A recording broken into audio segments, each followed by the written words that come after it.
സാറേ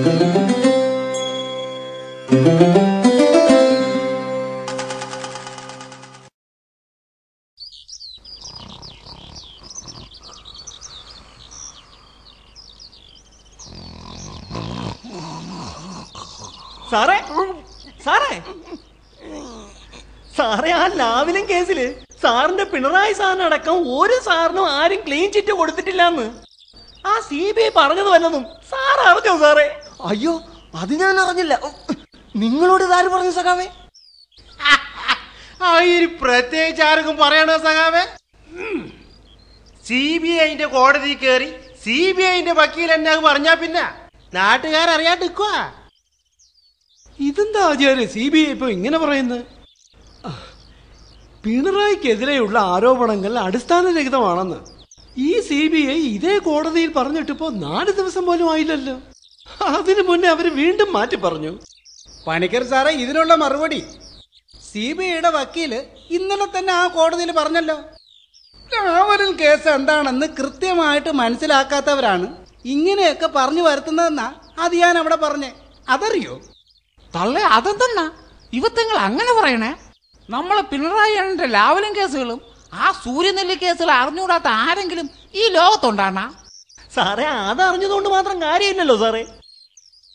ഈ ലാവലിൻ കേസിൽപ്പെട്ടവരാരെങ്കിലും കാശ് അടിച്ചിട്ടുണ്ടോ എന്നുള്ളതല്ലല്ലോ CBI ഇപ്പൊ അന്വേഷിക്കുന്നത്. ഈ ഇടപാടിൽ ലാവലിൻ കമ്പനിക്ക് വല്ലതും തടഞ്ഞോന്നല്ലേ അവരന്വേഷിക്കുന്നത്.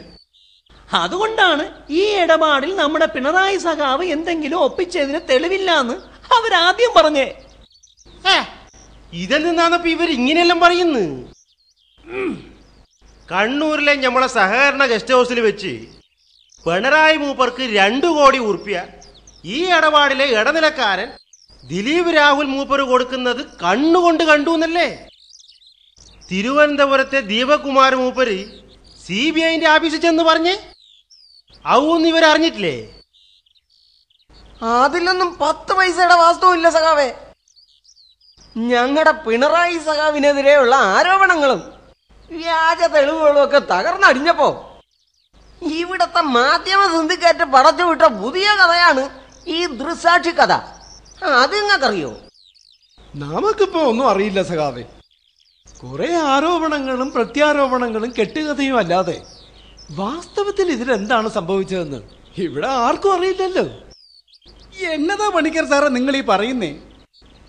കൈക്കരുത്തും അധികാരവും ഉള്ള നാട്ടിലെ വലിയ പുള്ളികൾ ചെയ്യുന്നതൊക്കെ നമ്മൾ ജനത്തെ അറിയിക്കണമെന്ന് വെച്ചാ അത് നടപ്പുള്ള കാര്യമാണോ? അതുകൊണ്ട് മനോരമ വായിക്കുമ്പോൾ പിണറായി അപരാധിയാണെന്നും ദേശാഭിമാനി വായിക്കുമ്പോൾ പിണറായി നിരപരാധിയാണെന്നും നമുക്ക് തൽക്കാലം വിശ്വസിക്കാം. പട്ടുകോട്ടയ്ക്ക് വഴി ചോദിച്ചാൽ കൊട്ടപ്പാക്കിന് വില പറയും.